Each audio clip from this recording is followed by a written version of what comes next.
Hello प्यारे बच्चों, कैसे हो आप सब। आई होप कि आप खुश होगे, स्वस्थ होगे, मस्त होगे और अच्छे से अपने बोर्ड एग्जाम की प्रिपरेशन कर रहे होगे। तो हमने एक सीरीज स्टार्ट की थी जिसमें हमें सारे चैप्टर्स को कवर करना था 10th क्लास के मैथमेटिक्स के लिए।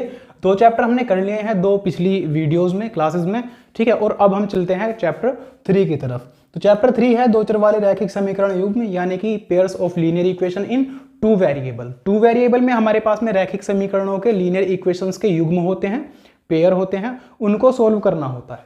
इसमें मैं आपको बताऊंगा कि क्या क्या क्वेश्चंस आपको सोल्व करके प्रिपेयर करके जाने हैं, जो कि एक्सपेक्टेड होते हैं एग्जाम के लिए। मोस्ट रिपीटेड क्वेश्चन होते हैं, वही बार बार से दोहराए जाते हैं, ठीक है। और हम एक्सपेक्ट करते हैं कि इस बार भी उन्हीं क्वेश्चंस में से आएंगे या उनके जैसे आएंगे।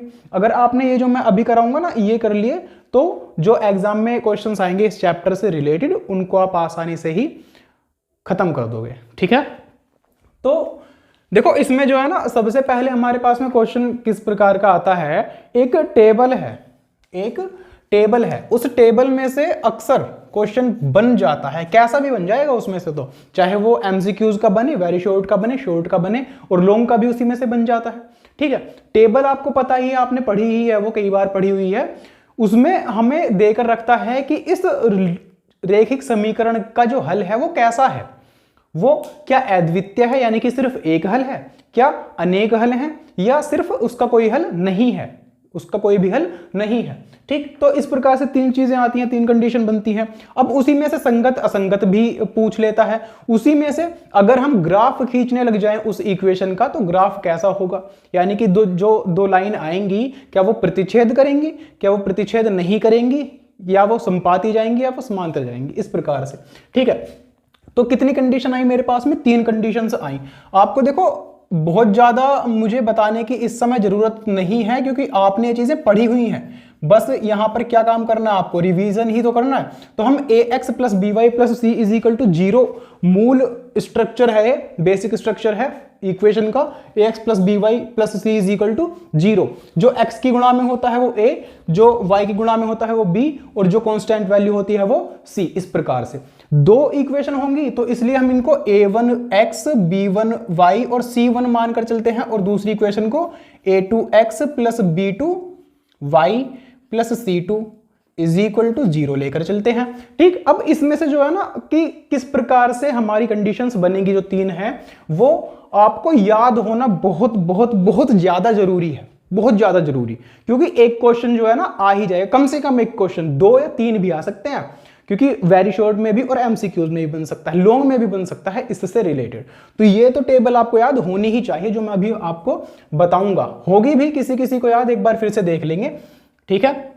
तो क्या है भाई, देखो अगर मैं कहीं पर भी a1 बटे a2 कर दूं बराबर b1 बटे b2 कर दूं, यानी कि a का अनुपात और b का अनुपात अगर बराबर नहीं आते हैं, क्या चीज अभी मेरे पास में, अगर ये बराबर नहीं आते हैं, बराबर नहीं आते हैं, तो इसका मतलब ये होगा कि अगर हम इन रेखाओं का, जो भी रेखाएं हमें देकर रखी होंगी जिसमें से a b की वैल्यूज निकाली हैं, उस रेखाओं का अगर हम ग्राफ खींचेंगे ना, तो वो जो ग्राफ होगा वो प्रतिच्छेद करेगा, यानी कि जो 2 लाइन आएंगी आपके पास में, वो दोनों लाइन एक दूसरे को क्या करेंगी भाई, प्रतिच्छेद करेंगी, प्रतिच्छेद करेंगी, यानी कि काटेंगी एक दूसरे को, ठीक है। इंग्लिश वाले बच्चे क्या याद रखेंगे, इंटरसेक्ट करेंगी। क्या करेंगी, इंटरसेक्ट करेंगी। इंटरसेक्ट करेंगी का मतलब देखो ये है, अगर एक लाइन ऐसी जा रही है ना, कहीं पर इस तरीके से जा रही है, तो दूसरी ऐसी जाएगी, कहीं ना कहीं तो काटेगी। ये रही भी देखो, काट रही है ना कहीं तो काटेगी, तो प्रतिच्छेद करेगी। और अगर प्रतिच्छेद करती है तो हल जो होते हैं हमेशा उसके एक हल होता है, यानी कि अद्वितीय हल होता है। कैसा हल होता है, अद्वितीय, अद्वितीय हल होगा, ठीक है, यानी कि यूनिक सॉल्यूशन। इंग्लिश वाले बच्चे क्या याद रखेंगे, यूनिक सॉल्यूशन। इंग्लिश और हिंदी दोनों ही बच्चों के लिए मैं ये बना रहा हूं, तो ध्यान से बढ़िया तरीके से समझेंगे, ठीक है। उसके बाद में इसी में देखो यूनिक सॉल्यूशन कभी कभी हमसे पूछ लेता कि संगत है या असंगत है, तो इसको हम बोल देंगे संगत है। कैसा है, संगत है भाई, ठीक। तो 3 चीजें आ गई, प्रतिच्छेद है, अद्वितीय हल है और संगत है। इस प्रकार से अगर a1 अपॉन a2 बराबर आ गया है b1 अपॉन b2 के, और ये भी बराबर आ गया है C1/C2 के, यानी कि C1C2 का भी जो अनुपात है वो भी बराबर आ गया। अगर तीनों कैसे आ गए, बराबर आ गए, इक्वल आ गए तीनों। भाई जब तीनों इक्वल आ गए ना तो हम इसको बोलेंगे कि ये तो भैया संपाती है। क्या बोलेंगे इसको, संपाती है।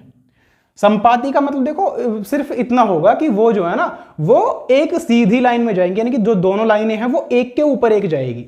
जैसे एक लाइन अगर ये गई तो दूसरी भी लाइन इसके ऊपर ही चली जाएगी, ठीक है। एक लाइन अगर ये है तो दूसरी भी लाइन इसके ऊपर ही चली गई, ठीक। तो संपाती बोल रहे हैं हम इसको, क्या बोल रहे हैं इसको, संपाती बोल रहे हैं। जब संपाती होता है तो भाई देखो जो हल आते हैं ना, सॉल्यूशन आते हैं, अगर एक बार काटा तो एक सॉल्यूशन, यहां पर कितनी बार काट रही है, ये तो इसी के ऊपर जा रही है, तो काटती काटती काटती काटती जा रही है। भाई ये तो देखो काट कर एक बार चली गई, लेकिन ये तो इसके ऊपर से ही जा रही है, इसके ऊपर से गुजर रही है, तो ये काटती हुई जा रही है हर बार, यानी कि इसके तो बहुत सारे हल आ जाएंगे, बहुत सारे, यानी कि अनेक हल। कैसे हल, अनेक हल, ठीक है, मैनी सॉल्यूशंस। और इसको हम बोलेंगे कि ये है भैया कैसा, संगत। ये भी कैसा है, संगत है, ठीक है, ऐसा। उसके बाद में अगर A1/A2 बराबर है B1/B2 के, लेकिन ये C1/C2 के बराबर नहीं है। भाई A B का अनुपात तो बराबर आ रहा है, यानी कि A1 A2 और B1 B2 का अनुपात तो बराबर आता है, लेकिन C1 C2 का अनुपात जो वो बिल्कुल अलग जा रहा है। जब अलग जाता हो ना, अलग जा रहा हो, यानी कि ये दोनों तो हैं बराबर लेकिन ये बराबर नहीं है, जब ऐसी कंडीशन होती है तो हम इसको बोलते हैं क्या, हम इसको बोलते हैं कि भैया लाइन जो जाएगी वो जाएगी समांतर। कैसी जाएगी, समांतर, यानी कि पैरेलल। अगर एक लाइन ऐसी है तो दूसरी लाइन भी ऐसे ही जाएगी, समांतर जा रही है। कैसी जा रही है, समांतर, दोनों एक दूसरे को कभी भी नहीं काटेंगी। भाई समांतर लाइन वही तो है, देखो एक लाइन ये है, एक ये, अगर इस तरीके से आई, देखो एक ये, तो ऐसे कहीं ना कहीं काटेगी, आगे जाती हुई कहीं ना कहीं तो काटेगी, तो काट रही है तो अद्वितीय हल, जहां पर भी काटा वहां पर एक हल आएगा ही आएगा, प्रतिच्छेद कर रही है ना वो। लेकिन अगर एक लाइन ये, एक लाइन इसी के ऊपर गई, देखो इसी के ऊपर गई, क्या इसने कहीं काटा, काटा, हर जगह काटे, देखो यहां यहां यहां काटे जा रही है, काटे जा रही है, अनंत रूप से काट रही है, तो अनेक हल हो गए। लेकिन यहां पर समांतर, एक तो लाइन ये और एक लाइन ये समांतर है, चाहे कितने भी आगे बढ़ा लो, क्या मिलेगी, मिलेगी क्या, कभी नहीं मिलेगी। जब मिल ही ना रही कहीं पर, काट ही नहीं रही कहीं पर, तो कितने हल हो जाएंगे बेटा इसके, इसका कोई हल नहीं होगा, कोई हल नहीं, नोट एनी सॉल्यूशन बोल देंगे इनको, ठीक है। और ये रूप होता है इसका हल का असंगत रूप। कैसा हल रूप है ये, असंगत है ये, ठीक है। तो ये टेबल आपको याद होनी बहुत ज्यादा जरूरी है, आपको याद ही होगी, एक बार मैंने सिर्फ रिवाइज करवाया है। इस टेबल से जो है ना 1 मार्क्स का एमसीक्यू या वेरी शॉर्ट या शॉर्ट या लॉन्ग में भी इस प्रकार का क्वेश्चन पूछ सकता है। तो उम्मीद करता हूं आप सब इसको बहुत बढ़िया तरीके से रिवाइज करोगे। इससे रिलेटेड कुछ क्वेश्चंस हैं उनको मैं देख लेता हूं, और कुछ क्वेश्चन तो देखो मैं आपको कराऊंगा और कुछ क्वेश्चन पिछले चैप्टर्स की तरह मैं आपको होमवर्क के लिए दूंगा, और उम्मीद करता हूं कि आप उन क्वेश्चंस को बढ़िया तरीके से करोगे, ठीक है। पहले और दूसरे चैप्टर का जो लिंक है वो आपको डिस्क्रिप्शन में मिल जाएगा, उसको भी जाकर एक बार देख लें। मोस्ट इंपॉर्टेंट एक्सपेक्टेड क्वेश्चंस हैं तो उनको भी एक बार कर लेंगे। चलते हैं कुछ क्वेश्चंस की तरफ, देख लेते हैं किस किस प्रकार के क्वेश्चंस इसमें हैं। तो देखो क्या है मेरे पास में क्वेश्चन, मेरे पास में क्वेश्चन है, इसमें कह रहा है कि x - 2y = 0 है और 3x + 4y - 20 = 0 है। इस प्रकार से दो इक्वेशंस देकर रखेगा और इन इक्वेशंस में पूछेगा कि इनके जो हल है ना, सॉल्यूशंस हैं, उनके टाइप्स कैसे हैं, यानी कि हल के प्रकार कैसे हैं, ठीक है। क्वेश्चन देकर रखेगा कि भैया इनमें जो है आप क्या बताओ, हल के प्रकार बताओ, हल के प्रकार या टाइप्स ऑफ सॉल्यूशन। इंग्लिश वाले बच्चे इस प्रकार से याद रखेंगे इसको, ठीक है, ऐसा। अब देखो हल के प्रकार पूछ रहा है, यानी कि टाइप्स ऑफ सॉल्यूशन पूछ रहा है, सीधी सी बात है, जो आपको टेबल बनाई है उसी टेबल के अकॉर्डिंग आपको करना है। देखो सबसे पहले तो ये आपको जो है ना A1 B1 A2 B2 C1 C2 इनकी वैल्यूज पता होनी चाहिए। x की गुणा में होता है a, y की गुणा में होता है b, और जो कांस्टेंट वैल्यू होती है वो होती है c, ठीक है। पहली इक्वेशन के लिए 1 1 और दूसरी इक्वेशन के लिए 2 2, यानी कि यहां पर x की गुणा में है भैया 1, तो a1 की वैल्यू है 1।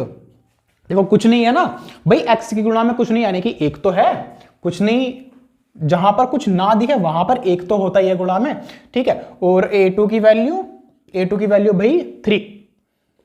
b1 की वैल्यू कितनी है, b1 की वैल्यू है -2 और b2 की वैल्यू कितनी है, b2 की वैल्यू है 4। ये वैल्यूज आ गई। अब देखो c1 की वैल्यू पहली कंडीशन में यानी कि पहली वाली इक्वेशन में जो है c1 यानी कि कांस्टेंट वैल्यू क्या कुछ है, नहीं है। जहां पर वैल्यू ही ना हो वहां पर तो जीरो है, जहां पर वैल्यू ही ना हो वहां पर क्या है, जीरो है। तो हम c1 की वैल्यू क्या मानकर चलेंगे भाई, जीरो। जबकि यहां पर c2 की वैल्यू क्या है, -20, क्योंकि यहां पर तो कांस्टेंट वैल्यू दे रखी है। वैल्यूज आ गई। अब इनका जो है अनुपात निकाल करके देख लो भाई, a1/a2 यानी कि 1/3 बराबर -2/4। पहले आप ऐसे ही रख दोगे, फिर बराबर 0/-20। क्या 1/3 कटता है तो काट दो, 2 दूनी 4, 1/3 बराबर -1/2 बराबर 0/20 है भाई। 0/20 क्या होता है, 0/20 क्या होता है, 0/20 होता है इन्फिनेटिव, ठीक। इतना आ गया। क्या बराबर है, नहीं है। क्या ये बराबर है, नहीं है। कुछ बराबर ही नहीं आ रहा भाई, कुछ बराबर ही नहीं आ रहा। जब कुछ बराबर ही नहीं आ रहा तो हमारी देखो पहली वाली कंडीशन पर ही आ जाओ आप लोग। पहली वाली कंडीशन होती है कि अगर a1 a2 b1 b2 का अनुपात सेम नहीं है, बराबर नहीं है, तो कैसे हल होंगे, हल जो होंगे उसके वो अनेक क्या मैं, अद्वितीय हल होंगे। कैसे हल होंगे, अद्वितीय यानी कि केवल एक हल होगा। तो कैसा हल होगा, अद्वितीय, ठीक है। अब आप लोग ये मत कहना कि जी ये भी तो है। आप पहले जो प्रायोरिटी दोगे ना वो ए और बी को दोगे। तो आपने इसको देखा भाई अलग अलग आ रहे हैं, अद्वितीय हल है। कैसा हल है, अद्वितीय हल है, यानी कि यूनिक सॉल्यूशन है। इंग्लिश वाले बच्चे लिख देंगे यूनिक सॉल्यूशन, ठीक। और यूनिक होता है तो हम उसको संगत भी तो बोल देते हैं, संगत।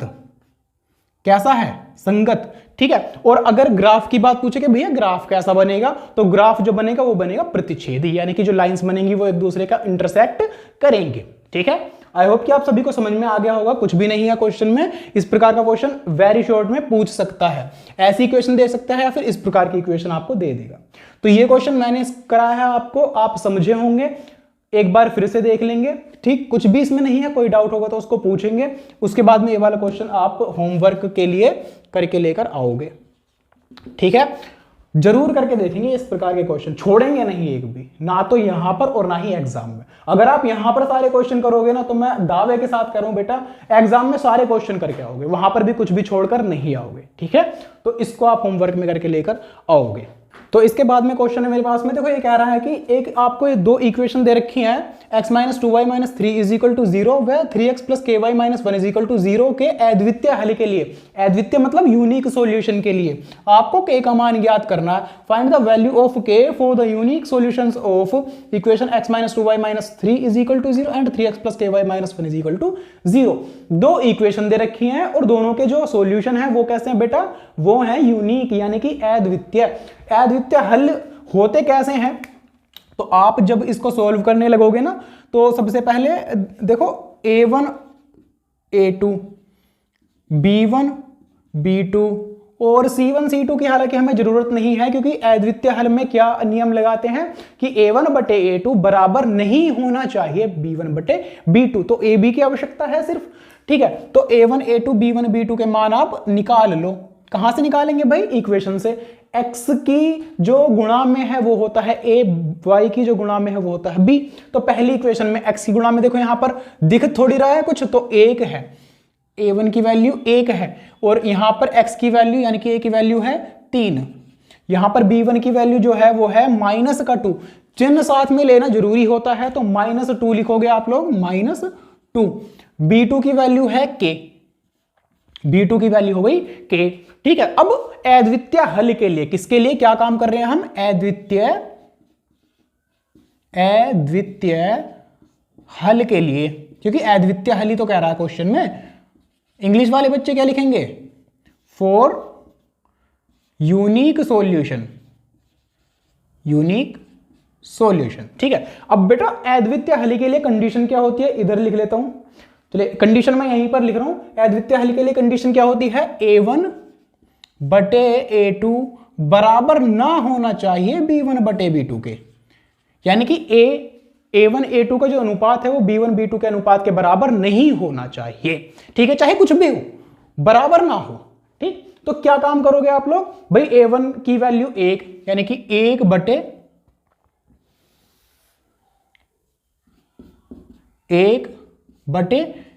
A2 की वैल्यू 3, तो 1/3 बराबर ना हो, कट का निशान लगा देंगे, does not equal to B1/B2 यानी कि -2/K।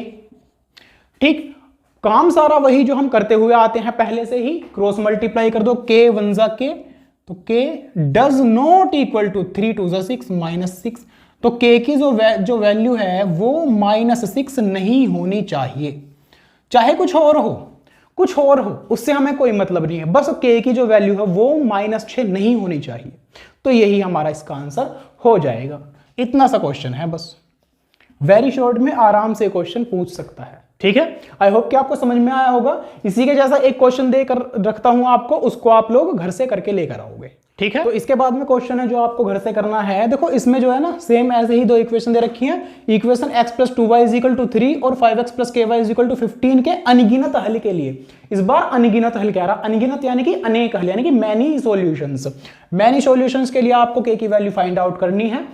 देखो उसमें जो कह रहा था वो अद्वितीय हल कह रहा था, यानी कि सिर्फ एक, इसमें कह रहा अनेक हल के लिए, अनगिनत यानी कि अनेक, यानी कि मैनी सॉल्यूशंस। तो आपको अनेक हल वाला इसमें रूल लगा देना है, सेम तरीका वही रहेगा जैसे हम करके अभी आए हैं। ठीक है, तो इसको आप लोग घर से करोगे, प्रैक्टिस करके देखोगे इस प्रकार के क्वेश्चंस की। तो इसके बाद में देखो क्वेश्चन है हमारे पास में, इसमें कह रहा है कि विलोपन विधि से आपको सॉल्व करना है। हमारे पास में जो है ना 4 विधियां हैं, विलोपन, प्रतिस्थापन और वज्रगुणन, और एक है ग्राफ्य विधि। ठीक, तो इसमें हमें पहले विलोपन विधि से इसको सॉल्व करना है। ठीक है, तो विलोपन विधि जो है उसमें हमें किसी एक पद को विलुप्त करना होता है, आपने सीखी ही होगी।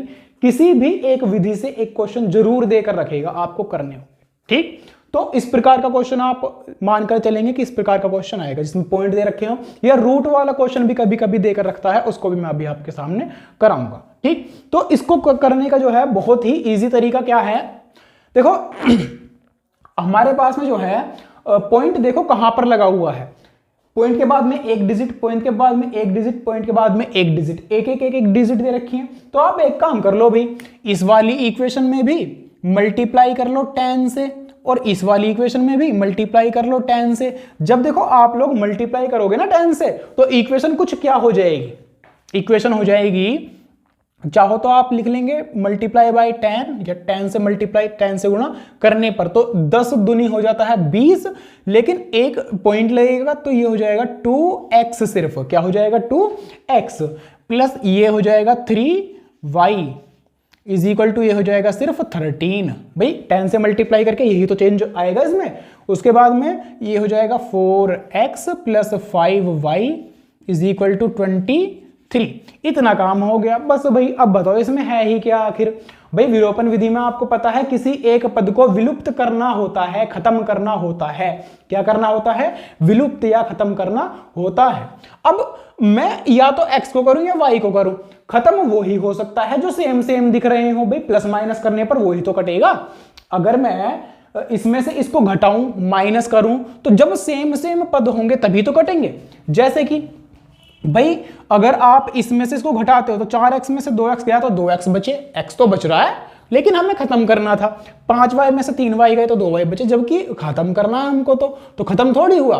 तो इसके लिए क्या काम करना पड़ेगा आपको? क्या काम करते हैं? x की वैल्यू या फिर y की वैल्यू को सेम बना लेते हैं। तो कैसे करेंगे?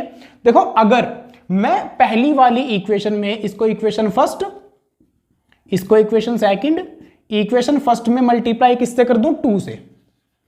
भाई 2 2 4, 2 3 6, सारे में 2 से मल्टीप्लाई हो गई। तो समीकरण 1 में यानी कि इक्वेशन फर्स्ट में 2 से मल्टीप्लाई करके उसको समीकरण सेकंड में से घटाने पर, क्या करने पर? सेकंड में से घटाने पर।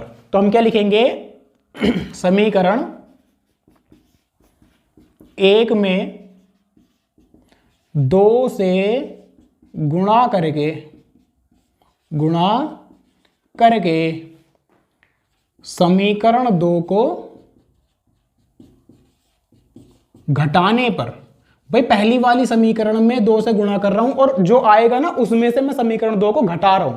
इंग्लिश वाले क्या बच्चे लिख लेंगे, multiply by 2 in equation first and minus equation second. ठीक, इस तरीके से हम काम कर देंगे तो क्या हो जाएगा, 2 2 ज़ा 4x प्लस 2 3 ज़ा 6y इज इक्वल टू 2 13 ज़ा होता है 26। और ये अब माइनस कर रहे हैं 4x। भाई ये तो देखो मैंने सिर्फ मल्टीप्लाई करके लिखा है, अब माइनस करने के लिए मैं इस वाली इक्वेशन को लिख रहा हूं। तो 4x plus 5y is equal to 23। Minus कर दो, माइनस करेंगे, माइनस माइनस माइनस 4x से 4x कट गया, x वाली जो वैल्यू थी वो विलोप हो गई, विलुप्त हो गई। ठीक, 6y में से 5y को माइनस करेंगे तो 1y, 26 में से 23 को करेंगे तो 3 सिर्फ। तो हमारे पास में यहां से वैल्यू आई, क्या वैल्यू आई, y is equal to 3। y की वैल्यू कितनी आई, 3। एक वैल्यू आ गई, y की वैल्यू आ गई।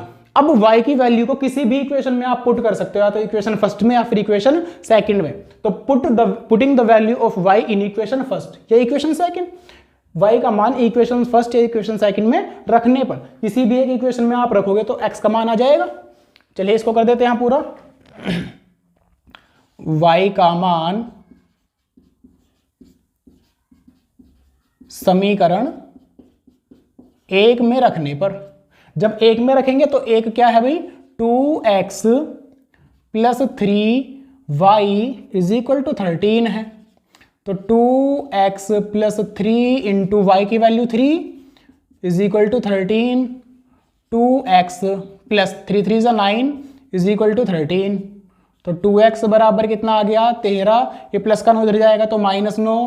2x बराबर आ गया, कितना बचा यहाँ पर, 4 ही तो बचा। तो x बराबर 4/2, 2 2 ज़ा 4। तो x की वैल्यू कितनी आई भाई, 2 आ गई। x की वैल्यू आ गई 2। बताइए इसमें किसी को कोई डाउट हो तो। मेरे ख्याल से आप सभी को जो है बहुत बढ़िया तरीके से समझ में आ गया होगा क्या काम हमने इसमें किया है, किस प्रकार से हमने x की वैल्यू को विलुप्त किया था, विलोप किया था, टर्मिनेट किया था, और किस प्रकार से फिर y की वैल्यू को निकाल करके y की वैल्यू को इक्वेशन फर्स्ट में पुट किया और वहां से हमने x की वैल्यू को निकाल लिया। ठीक है, तो आप सभी जो है बहुत बढ़िया तरीके से इनको समझ रहे होंगे और उम्मीद करता हूं कि आप लोग जो है ना इनको बाद में सोल्व करके देखोगे भी, क्योंकि इंपॉर्टेंट वही है। तो इसके बाद में देखो हमारे पास में है प्रतिस्थापन विधि। ठीक है, प्रतिस्थापन विधि में जो है हमारे पास में कुछ इक्वेशन होगी, 2 इक्वेशन होंगी और उनमें से हमें एक वैल्यू को प्रतिस्थापित करना है। क्या करना, प्रतिस्थापित। इंग्लिश में हम इसको क्या बोलते हैं, सब्स्टिट्यूशन मेथड। तो प्रतिस्थापन का मतलब होता है एक स्थान से दूसरे स्थान पर प्रतिस्थापित कर देना, एक वैल्यू को उठा करके दूसरे स्थान पर ले जाना। तो इक्वेशन क्या है मेरे पास में, इक्वेशन दे रखी है √2x plus √3y, √2x plus √3y। काफी इंपॉर्टेंट क्वेश्चन है, कई बार पूछा गया है और इस बार भी हम उम्मीद करते हैं कि सेम क्वेश्चन आपका एग्जाम में मिल जाए। इस क्वेश्चन को हम एक्सपेक्ट करते हैं कि इस प्रकार का सेम क्वेश्चन जो है आपको एग्जाम में मिल जाए। ठीक है, रूट वाला या फिर पॉइंट वाला। ठीक, रूट वाला पॉइंट वाला जो है आप मानकर चलो कि इसमें से एक क्वेश्चन तो आपको मिलेगा ही मिलेगा। तो क्या काम करना है, देखो सबसे पहली बात तो ये भैया मैंने बताया कि प्रतिस्थापन विधि, यानी कि प्रतिस्थापन का मतलब होता है प्रतिस्थापित करना, एक स्थान से दूसरे स्थान पर ले जाना। देखो ये कैप है, इस पेन की, इस मार्कर की कैप है, इस मार्कर की कैप ये है। अगर मैं आपसे कहूं कि भैया इसको प्रतिस्थापित करना तो यहां से हटाओ और यहां पर लगा दो, अगर लग सके तो। ठीक है, इस प्रकार से तो एक स्थान से दूसरे स्थान पर ले जाना प्रतिस्थापित करना कहलाता है, यानी कि प्रतिस्थापन कहलाता है। तब यहां पर हम किसको प्रतिस्थापित करेंगे भाई, यहां पर तो x या y है तो x या y को ही प्रतिस्थापित करेंगे। ठीक, तो देखो पहली इक्वेशन ले लो, √2x plus √3y is equal to 0। एक काम कर लो भाई, √2x बराबर ये जो √3y है ना, इसको इधर लेकर चले जाओ तो माइनस का √3y। अब x को छोड़ दो खाली, क्योंकि एक वैल्यू मुझे सिंगल चाहिए, जो भी उसके कोफिशिएंट में है उसको भी खत्म कर दो। तो √2 मल्टीप्लाई में था, इधर आएगा तो डिवाइड में। कैसा होगा, अरे डिवाइड में ही तो होगा। तो x की वैल्यू क्या मानकर चलेंगे हम, x की वैल्यू आ गई है √3y/√2, वो भी माइनस का। ठीक, ये प्रॉपर वैल्यू तो है नहीं, लेकिन मानकर चलते हैं अभी फिलहाल के लिए ऐसा। तो x का मान क्या आ गया, x का मान आ गया -√3y/√2। अब देखो, जिस इक्वेशन से आप x का मान लेकर आए हो उससे दूसरी वाली इक्वेशन देखो। मैं इस वाली इक्वेशन से लेकर आया था x का मान, दूसरी इक्वेशन है ये। तो हमेशा याद रखो x का मान जो है सेकंड वाली इक्वेशन में रखोगे। किस में रखोगे, सेकंड वाली में। सेकंड मतलब जिससे x का मान आया उससे अगली जो है, जो अनदर वाली इक्वेशन है उससे। ठीक है, तो x का मान सेकंड इक्वेशन में रखने पर, putting the value of x in equation second.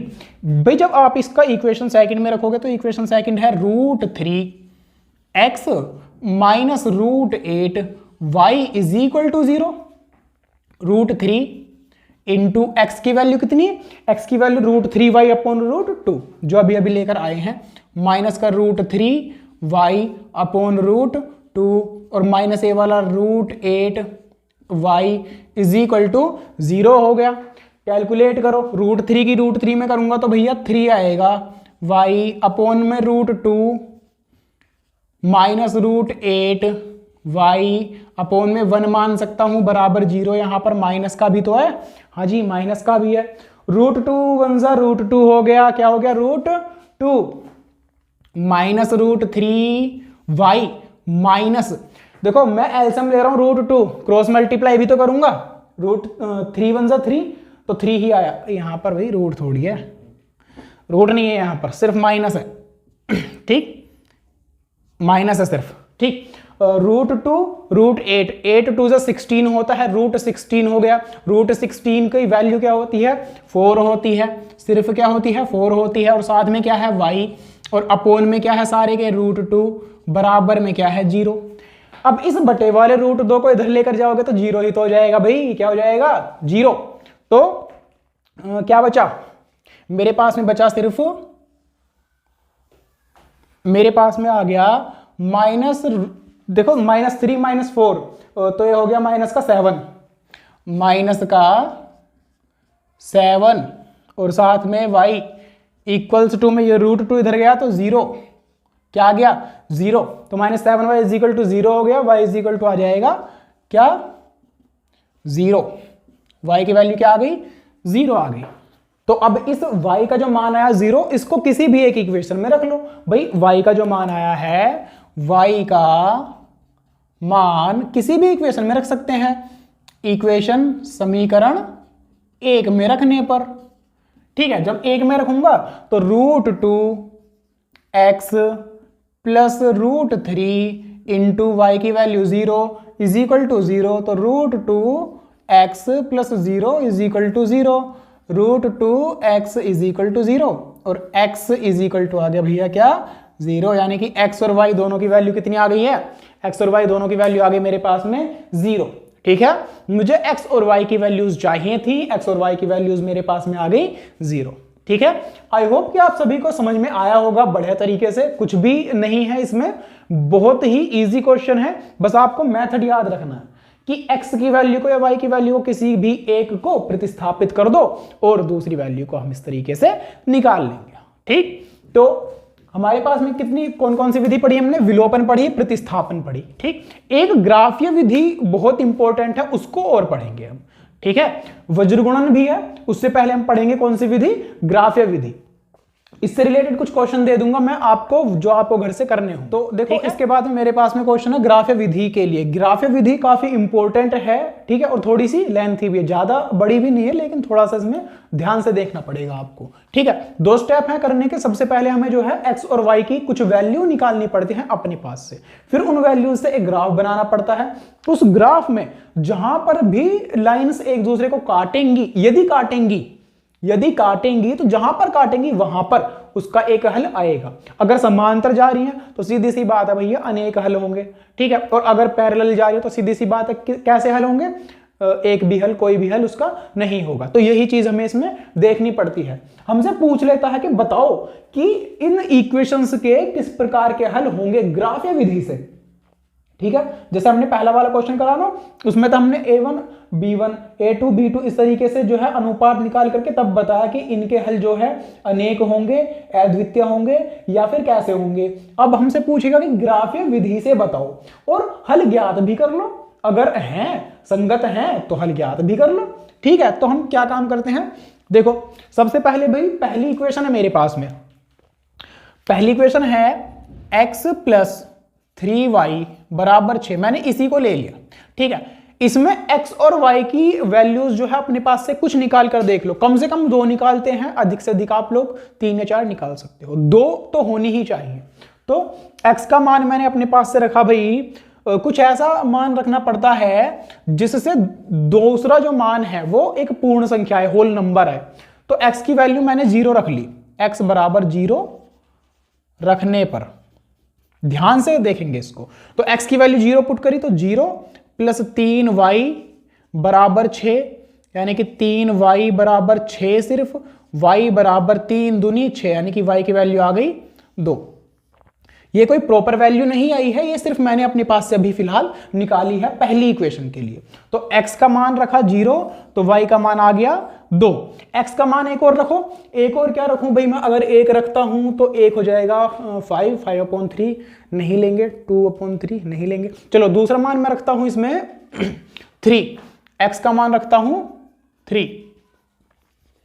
ठीक है, ताकि पूर्ण संख्या आए। तो x बराबर 3 रखने पर, x बराबर 3 रखूंगा तो 3 प्लस 3y बराबर 6, 3y बराबर 6 माइनस 3, 6 में से 3 गया तो 3, यानी कि 3y बराबर आ गया 3, 3 से 3 कट गया तो y की वैल्यू कितनी आ गई भाई 1, y की वैल्यू आ गई 1। ठीक है, तो हमारे पास है पहली इक्वेशन के लिए दो मान आ गए, 2 मान x के और 2 ही मान y के। भाई x का मान 0 रखा तो y का मान आ गया 2, x का मान 3 रखा तो y का मान आ गया 1। ठीक है, वही काम सेम काम हमें सेकंड वाली इक्वेशन में भी करना है, तो सेकंड वाली इक्वेशन में भी कर लेते हैं। यहां पर सेकंड इक्वेशन क्या है, 2x minus 3y is equal to 12 है। ठीक है, तो मैं क्या काम कर रहा हूं इसमें, 2x बराबर 12 प्लस 3y कर दे रहा हूं। ठीक है, इससे अभी एक थोड़ा सा इजी काम हो जाएगा मेरे पास में, x बराबर 12 प्लस 3y और बटे में 2। ठीक है, अब देखो यहां से क्या चीज हुई, x बराबर 12 प्लस 3y बटे 2, अब यहां से मेरे पास में थोड़ा सा इजी हो जाएगा। ठीक है, इजी क्या हो जाएगा, यहां से मैं x का मान निकाल लूंगा y का मान रख करके। तो y का मान यहां पर पुट करके देखो, अगर मैं y का मान यहां पर क्या पुट करूं, मैं पुट कर लूंगा इसमें 2, y का मान 2 पुट कर लूं तो 3 दूनी 6, 6 और 12 18, 18 बटे 2 यानी कि 2 नम 18, तो x की वैल्यू आ जाएगी कुछ ना कुछ। तो y बराबर 2 रखने पर, 2 रखूंगा तो x की वैल्यू जो आ जाएगी वो आ जाएगी 12 प्लस 3 दूनी 6 बटे 2, 6 और 12 18 बटे 2, 2 नम 18, यानी कि x की वैल्यू आ गई 1 9। y का मान 2 रखा तो x का मान आ गया 9। अब y का एक और मान रख लो, y बराबर इस बार क्या रखूं मैं, इस बार रख लेता हूं, चलो 0 रख लेता हूं, 0 रखने पर भी हो जाएगा। तो y बराबर 0 रखने पर, जब आप लोग इसको 0 रखोगे तो x बराबर 12 प्लस 3 0 0 और बटे 2, यानी कि 12 प्लस 0 तो 12 ही होता है, 12 बटे 2 होता है 6, यानी कि x का मान आ गया मेरे पास में 6। x का मान कितना आ गया इसमें, 6 आ गया है। ठीक है, तो अब दोनों ही इक्वेशन में मेरे पास में x और y के दो मान आ गए हैं। अब क्या क्या मान है, एक बार उनको मैं ऐसा एक ग्राफ जैसा बना करके, टेबल सी बना करके, ग्राफ नहीं टेबल सी बना करके लिख देता हूं, आसानी रहे ताकि।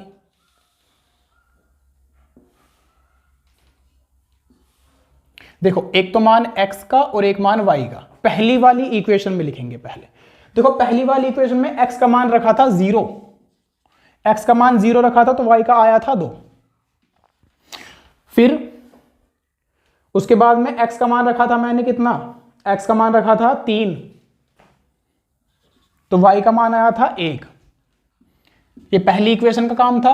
अब दूसरी इक्वेशन के लिए, दूसरी का चाहे तो हम अलग भी बना सकते हैं, चाहे तो इसमें भी कर सकते हैं। ठीक है, अलग बनाएंगे तो ज्यादा इजी है, ये हम अपने हिसाब से करते हैं। ठीक है, ताकि कोई कंफ्यूजन या कोई दिक्कत ना हो। तो दूसरी वाली इक्वेशन में हमने x का मान पहला निकाल कर लाए थे, तो x का मान लेकर आए थे 9। x का मान कब आया था? जब हमने y का मान रखा 2। फिर x का मान आया था 6। x का मान आया था 6 कब आया था? जब y का मान रखा था 0। तो इस प्रकार से हमने अलग अलग मान निकाल लिए। ठीक, अब ये प्रॉपर वैल्यूज नहीं आई है एक्स वाई की, प्रॉपर वैल्यूज तो आप निकालेंगे कौन सी विधि से? ग्राफ की विधि से। ठीक है, अब हमें ग्राफ बनाना है। क्या करना है? ग्राफ बनाना है। एग्जाम में ग्राफ मिलता है एक इस प्रकार के क्वेश्चन को करने के लिए। अगर मैं आपको इसको बोर्ड पर बनाकर समझाऊंगा तो थोड़ी बहुत मिस्टेक हो ही जाएगी, क्योंकि मेरे पास में प्रॉपर स्केल नहीं है बोर्ड पर बनाने के लिए। तो इसके लिए ग्राफ पर बनाते हैं, देखते हैं ग्राफ पर ये कैसा बनेगा। ठीक है, हमारे पास में जो है वैल्यूज आई थी, y थी x की 0 और y की 2, x की 3, y की 1 पहली इक्वेशन से, और दूसरी इक्वेशन से आई थी x की 2, y की 9, x की 0 तो y की 6। अब इनको जो है ना मैं आपको ग्राफ पर बनाकर सिखा रहा हूँ, क्योंकि बोर्ड पर बनाते तो थोड़ा सा सही से दिखता नहीं, अच्छे से सारी लाइन ठीक से आती नहीं। देखो x की वैल्यू पहली 0 है, तो भैया 0 को यहाँ पर पॉइंट कर दो हल्का सा। ठीक है, y की वैल्यू है 2, x की 0 तो y की 2, तो y की 2 1 2 यानी कि यहाँ पर। अब आप इससे इस पॉइंट को मिलाओगे तो देखो एक पॉइंट यही तो आएगा, 0 0 वाला तो कुछ रहेगा नहीं, तो सिर्फ एक हल्का सा ये वाला पॉइंट आपने हल्का सा डॉट कर दिया। अब x की दूसरी वैल्यू 3 1 2 3 यानी कि यहाँ पर हल्का सा पॉइंट याद रखो, और y की 1 यानी कि ये वाला पॉइंट याद रखो। तो 3 को ऊपर 1 तक लेकर जाएंगे तो देखो यहाँ पर काटा ना इसने, तो यहाँ पर आप इसको हल्का सा डॉट कर दोगे, तो आपके पास में पहली इक्वेशन से 2 डॉट आए, एक तो ये और एक ये, दोनों को आपस में अच्छे से ना ऊपर ना नीचे सावधानी के साथ में मिला देंगे बढ़िया तरीके से। ठीक है, जब आप लोग इसको मिलाओगे तो कुछ इस प्रकार से ये जो है एक लाइन मेरे पास में बनती हुई आ जाएगी। देखो एक लाइन आ गई ऐसी। ठीक है, इस प्रकार से एक लाइन चली गई। इस लाइन को छोड़ दो, चाहो तो आप इस लाइन पे जो है ना यहाँ पर इक्वेशन लिख दोगे जो हमारी पहली वाली इक्वेशन थी। उसके बाद में सेकंड इक्वेशन के लिए x की वैल्यू 2, y की 9, x की 0 और y की 6, इसको भी बना दो ऐसा ही। x की 2 करोगे तो यहाँ पर 2 इसको याद रखो, y की 9, y की वैल्यू 9 है आई थिंक। हाँ देखो ये भी उल्टा हो गया, यहाँ पर जो है ना हमारी इक्वेशन में ये वैल्यू तो थी y की सेकंड इक्वेशन की, और ये थी x की। ठीक है, जो अभी मैंने बोर्ड पर सोल्व किया ना उसमें, तो ये y की है। तो x की वैल्यू 9 है, तो 9 यानी कि यहाँ पर पॉइंट करोगे आप लोग, और y की वैल्यू 2 यानी कि यहाँ पर पॉइंट करोगे। तो 2 को और 9 को जब आप लोग मिलाओगे ना, तो 9 को ऊपर बढ़ाया 2 तक यानी कि यहाँ पर ही तो आया, और 2 को बढ़ाया 9 तक तो यहाँ पर आया, तो ये पॉइंट ही तो आया यहाँ पर इस प्रकार से। तो इस वाले पॉइंट को हल्का सा डॉट कर दिया। फिर दूसरा y की वैल्यू 0 तो यहीं पर रहेगा, और x की वैल्यू 6, x की 6 यहाँ पर है, तो इसको इससे मिलाओगे तो पॉइंट तो यही आएगा सिर्फ ऐसा। तो पॉइंट आ गया हमारा ये, एक पॉइंट दूसरी इक्वेशन का ये और एक पॉइंट ये, इन दोनों को आप मिला करके एक लाइन बनाओगे ना, तो इस प्रकार से देखो ये एक लाइन आ जाएगी। ठीक है, लाइन को सावधानी से बनाएंगे, ऊपर नीचे नहीं करना है, पेंसिल शार्प होनी चाहिए। मैं पेन से बना रहा हूँ लेकिन आप लोग पेंसिल से बनाओगे एग्जाम में। तो देखो दोनों इक्वेशंस की जो लाइन है वो आ गई, एक लाइन ये और एक लाइन ये। अब दोनों लाइन जो है वो एक दूसरे को प्रतिच्छेद कर रही हैं। कैसी कर रही हैं? प्रतिच्छेद। यहाँ पर काट रही है ना, तो भैया प्रकृति जो होगी ना, तो लाइन तो हो जाएंगी प्रतिच्छेदी। अगर क्वेश्चन में पूछता है कि लाइन कैसी होंगी, तो प्रतिच्छेदी होंगी। कैसी होंगी? प्रतिच्छेदी। और प्रतिच्छेदी है तो कैसा हल? एक हल होगा। कैसा हल होगा? एक हल होगा, या अद्वितीय हल भी हम इसको बोल देंगे। यूनिक सॉल्यूशन, यूनिक सॉल्यूशन ये अद्वितीय हल। ठीक है, और इसको हम बोलते हैं संगत है जी। ये कैसी है? संगत है। ये चीज़ें भी आपको लिख देनी है। और हल आया क्या है? हल आया जो है उसके लिए आप क्या काम करोगे? आप इस तरीके से यहाँ पर मैं इसको लिख देता हूँ। हल क्या लिखोगे आप लोग? x की वैल्यू कितनी आई है मेरे पास में इसकी? देखो x की वैल्यू जहाँ पर काटा ना उसी को हम वैल्यू कहते हैं। तो x को कहाँ पर काटा? x तो काट रहा 6 पर, तो x की वैल्यू 6। और y को कहाँ पर काटा? y को देखो ना तो ऊपर ना नीचे, तो y है 0, तो y की वैल्यू है 0। x की वैल्यू आई है इसकी प्रॉपर 6 जो कि हमें चाहिए थी, और y की वैल्यू आई है प्रॉपर इसकी x की वैल्यू आई है 6 और y की आई है 0। आंसर। इतना सा काम हमें इसमें करना था। ठीक है, ग्राफ को बढ़िया तरीके से सुंदर सा बनाएंगे, साफ साफ बनाएंगे, सारी वैल्यू जैसे मैंने आपको दिखाई हैं उसी प्रकार से दिखाएंगे। ठीक है। तो प्यारे बच्चों, आज की इस क्लास में जो है हमने चैप्टर 3 के काफी अच्छे प्यारे प्यारे एक्सपेक्टेड क्वेश्चंस को सोल्व किया है और आपके लिए भी कुछ क्वेश्चंस मैंने घर से दिए हैं और उम्मीद करता हूं कि आप लोग उनको करके देखोगे, सोल्व करोगे, क्योंकि आपने यहां पर ये क्वेश्चन कर लिए ना तो समझ लो कि आप बोर्ड एग्जाम में भी सारे क्वेश्चन सफाया करके आओगे उनका, ठीक है, कुछ भी छोड़कर नहीं आओगे। तो उम्मीद करता हूं आप सभी करके देखोगे और आपके जो भी फ्रेंड्स हैं उन सभी फ्रेंड्स के साथ में इस वीडियो को शेयर करोगे और हमारी जो भी क्लासेस हैं, जो फर्स्ट या सेकंड चैप्टर की या फिजिक्स की जो क्लासेस हैं उनको जाकर एक बार देखोगे, जो भी क्वेश्चंस हैं उनको सोल्व करोगे और बोर्ड एग्जाम में बहुत ही बढ़िया तरीके से सारे क्वेश्चंस करके आओगे और काफी अच्छे मार्क्स, काफी अच्छे क्या, बेस्ट मार्क्स लेकर आओगे, ठीक है। तो विश यू हैप्पी एग्जाम्स। मिलते हैं आपसे कल वाली क्लास में चैप्टर 4 के लिए। तब तक के लिए पढ़ते रहिए इनको और फिजिक्स की क्लास देख लेना, लिंक सभी का डिस्क्रिप्शन में मिल जाएगा। चैनल को सब्सक्राइब कर दो और वीडियो को लाइक करना हो तो कर दो जैसे भी, और जो भी आपको क्वेश्चन हो, डाउट हो, उसको कमेंट करके पूछ सकते हैं। मिलते हैं नेक्स्ट क्लास में।